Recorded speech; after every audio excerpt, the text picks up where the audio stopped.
Happy holidays, everyone. I'm doing an update to where I'm at, and there's a couple of things I want to talk about in regards to long-term success. First, a little shout out to my Niners. Go Niners. Okay, now that I got that out of the way. Thanks for all your comments, and thanks to my new subscribers. Happy holidays. If you're new to tuning in, I am 22 months post-op sleeve gastrectomy. I started at 230 pounds, and I'm 5'2", and I'm currently 162 pounds. But I've had to fight to get there and to stay there. So I'm still doing my shakes, just I'm eating food as well. I've had lab work done by my doctor and everything still looks good. And I'm definitely grateful that I'm not a heroin addict, because if I was, I'd be in a gutter somewhere, the way that I can go off the rails. So today's topic, I kind of wanted to talk about laziness, or another way to put it, lack of discipline. And I don't mean as in how much weight you lose or how quickly you get there. I'm talking about long-term success. And the way that that's measured is how much of your excess weight do you still have gone at 5 years and 10 years.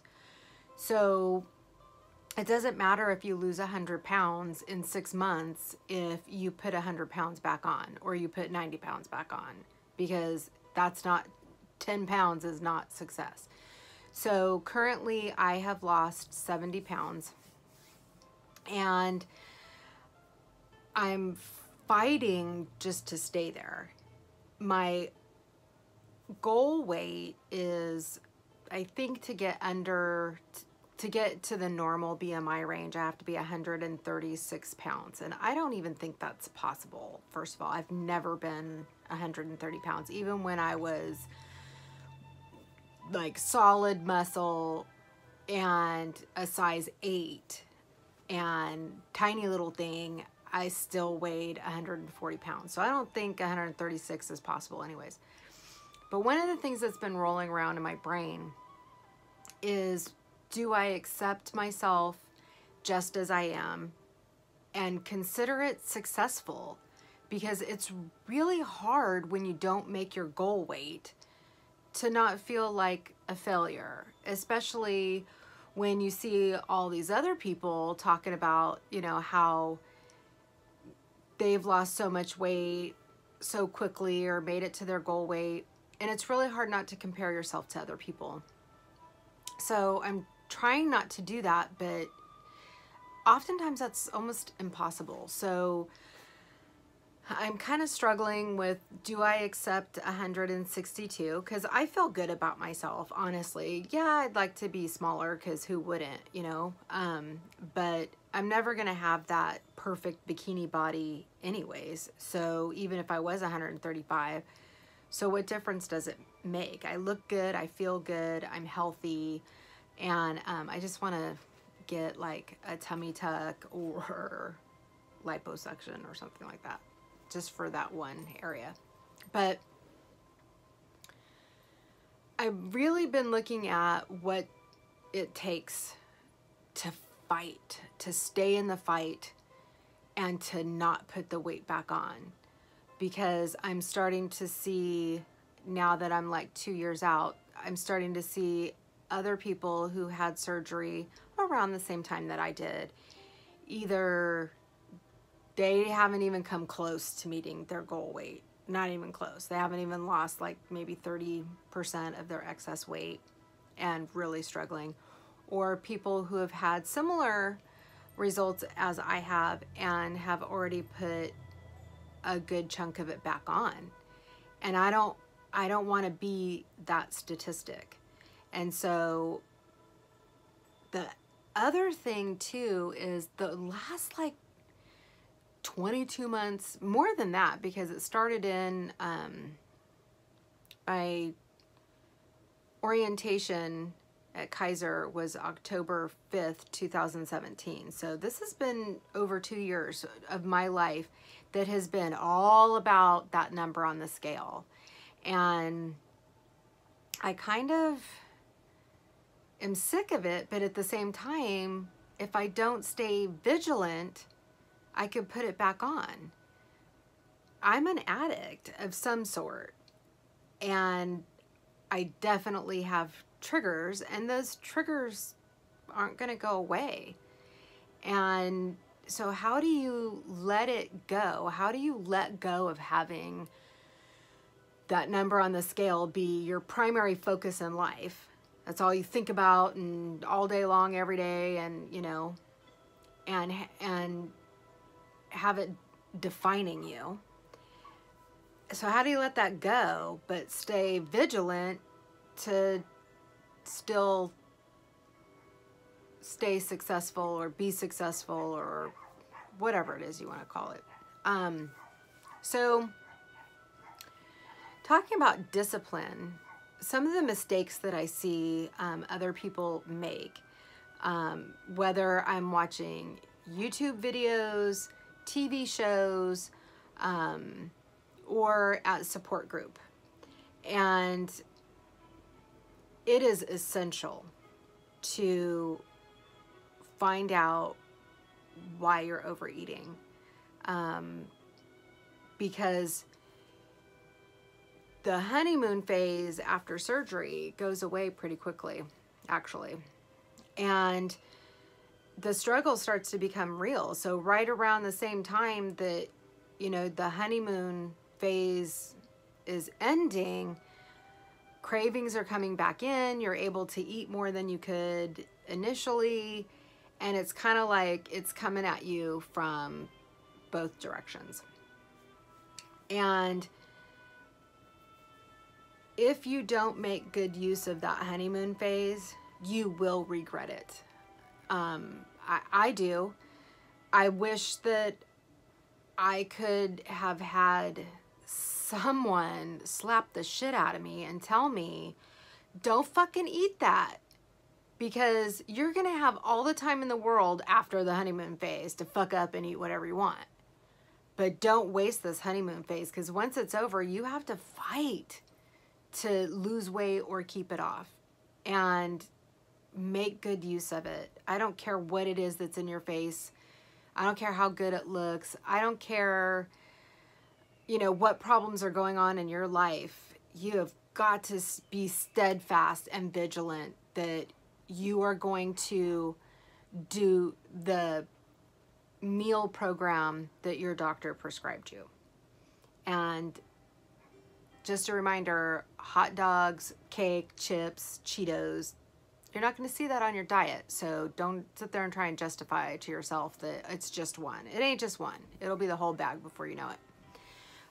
Some other vital behavioral tools is you really need to understand portion size. And I just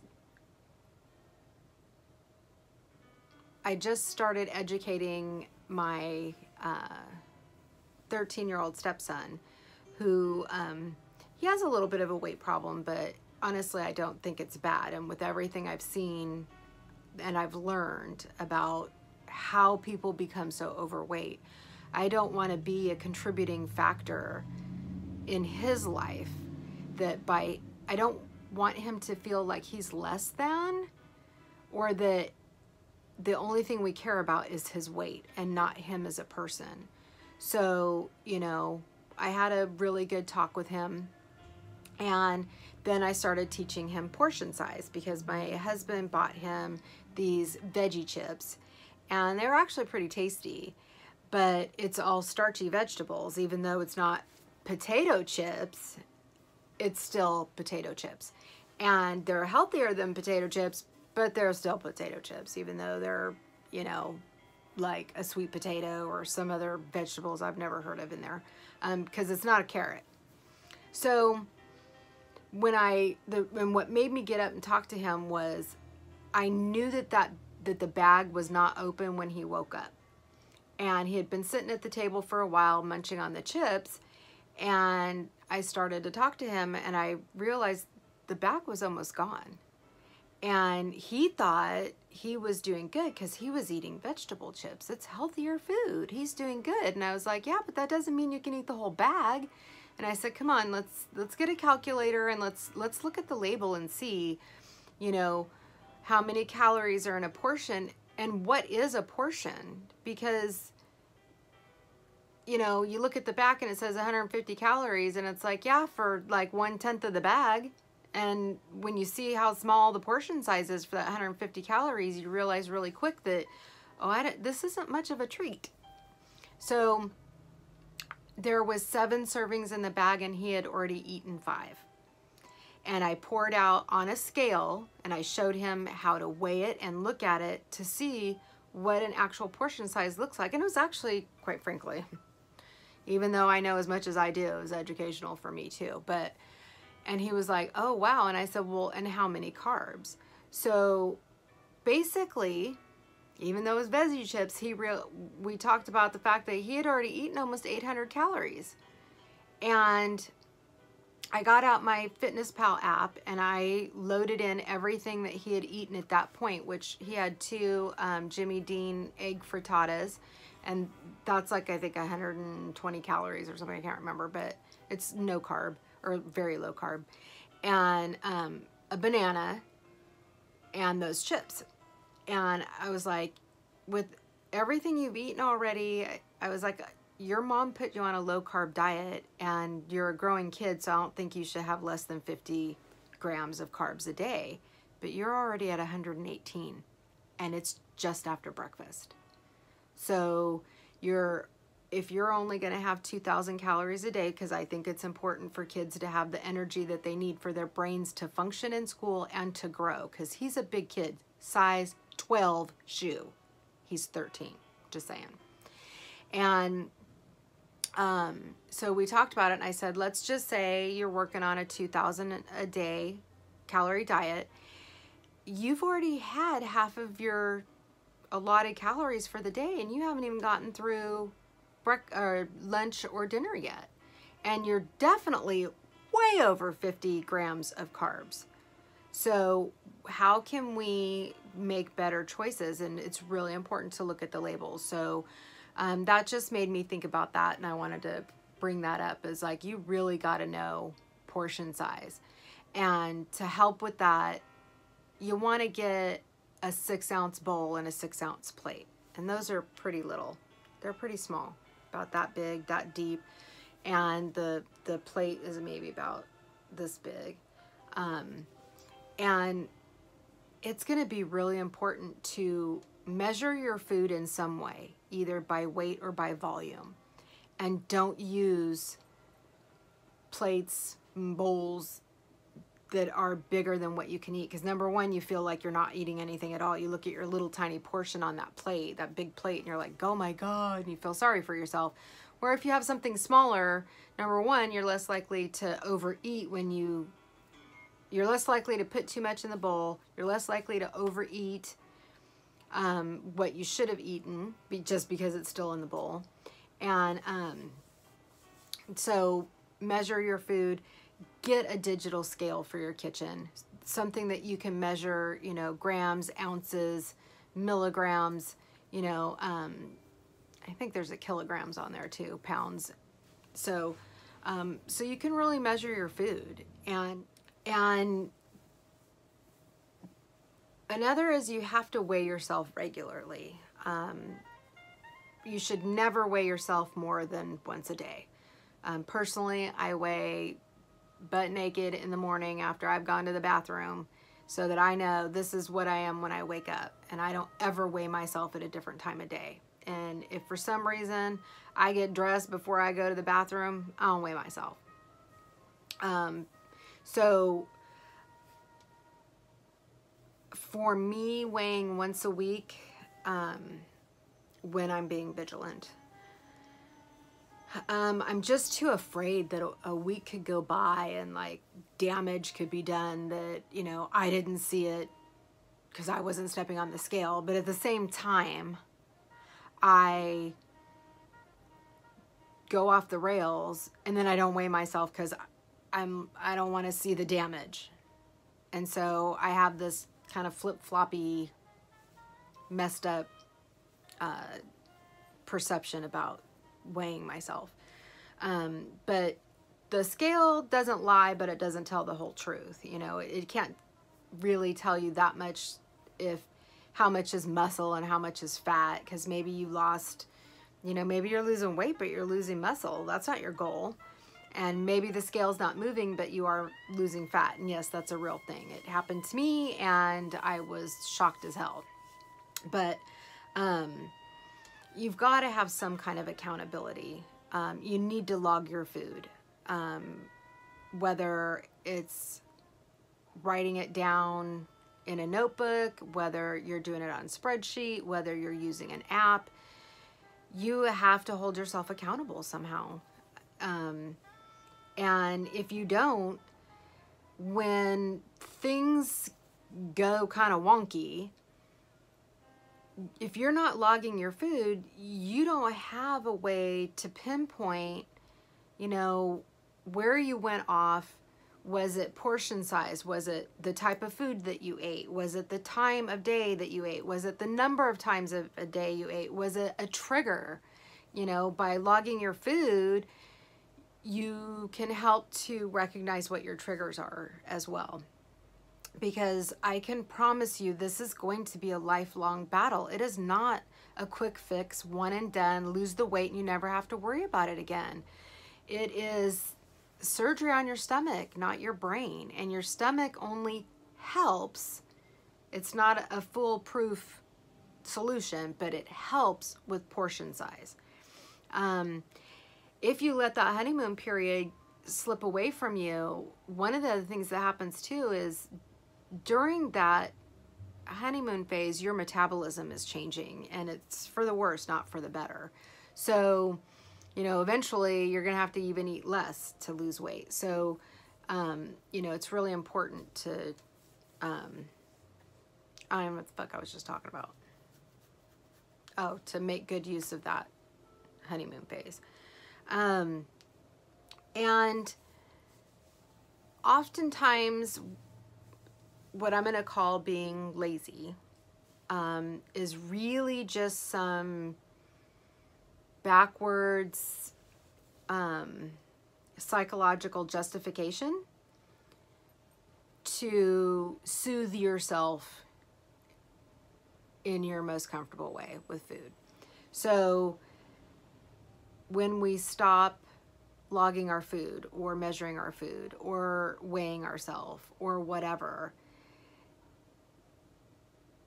it gives you that pseudo justification to cheat because you're not holding yourself accountable. And by the time you get back on the rails, you're like, oh fuck, what did I do? Holy shit, I didn't know it was that bad. Yes, the fuck you did. You knew there was no way that that pizza was good for you. You know what I'm saying? So, but because you didn't write it down, you forget. But the truth is, you know what you're doing. You know. So whatever you've got to do to try to figure out how do I get some self-discipline, because that's not easy. If we had it, we wouldn't have ended up having surgery. Okay, we all know that. We're not very disciplined. It may be a bit harsh to call yourself lazy, so I'll go with the nicer word of, do you have a lack of discipline? But the truth is, I'm fucking lazy. I am. And I can go into some serious denial. The other thing that's really important too is not having that cross addiction. So not trading food for shopping, or food for drugs, or food for liquor, or food for risky behavior. So I'm going to put a link to one of my favorite videos down below that I watch.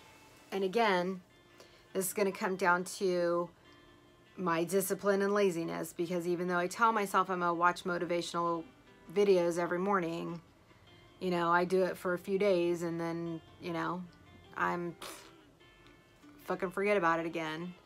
And it's like, I think that that's a cop-out. I forgot. No, I didn't. You know, I can do things, or I know I can do things to help remind me. I have apps on my phone that I can set reminders. I have an alarm clock on my phone. I have post-it notes in this house that I could put post-it notes all over the place saying, hey, bitch, fucking watch that motivational video before you know, eat that cupcake. So there's things that you could do, but for damn sure, the accountability and discipline are going to be the areas that you're going to probably want to focus your attention on, because you can know what to do, then make any damn ass difference if you don't fucking do it.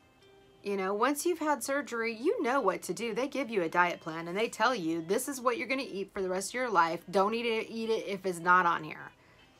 And there's hardly anything on there. So, really ask yourself, you know, how fucking lazy am I? How bad do I really want this? How can I be more disciplined to do the things that I know I have to do? Because if I don't do this, I'll be right back where I was.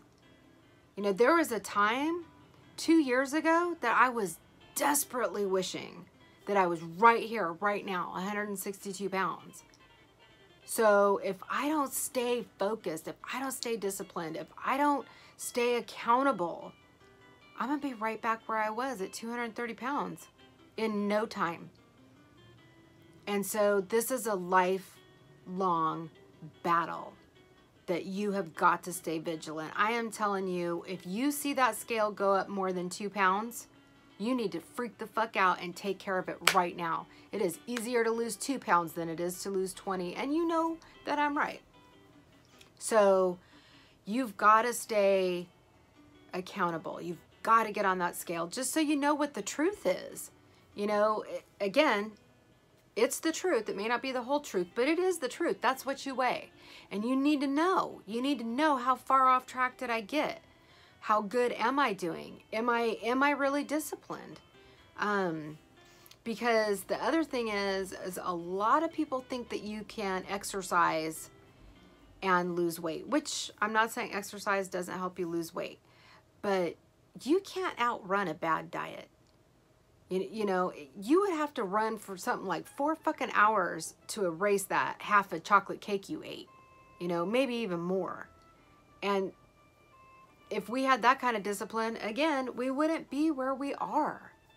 So, you know, yeah, you need to exercise, but you also need to not overdo it. If you're only eating 500 calories a day, that's not enough to survive, much less exercise. So you have to make sure that you are eating your 3 meals a day, that you're not trying to design your own meal plan like you know better than your doctors do. Talking to myself here. But another thing is I forgot I wanted to talk about this. I watched Mel Robbins, and I'm going to put a link to one of her videos down below too. It was something that I've been showing to a lot of people over the years. And, but I didn't know she has her own daytime talk show now. So just so happens that one of the first episodes that I watched was one of the guests on the show has a weight problem. And one of the things that Mel said, and I went mind blown, is that maybe one of the reasons that she doesn't want to lose the weight, and of course, okay, so even though this woman desperately wants to lose weight, she's not doing what she needs to do it, right? So Mel kind of asked her, what are you getting out of that? And she's like, I don't know. And Mel said something to the effect of, maybe if you lost the weight, you wouldn't have your sad story to tell anymore.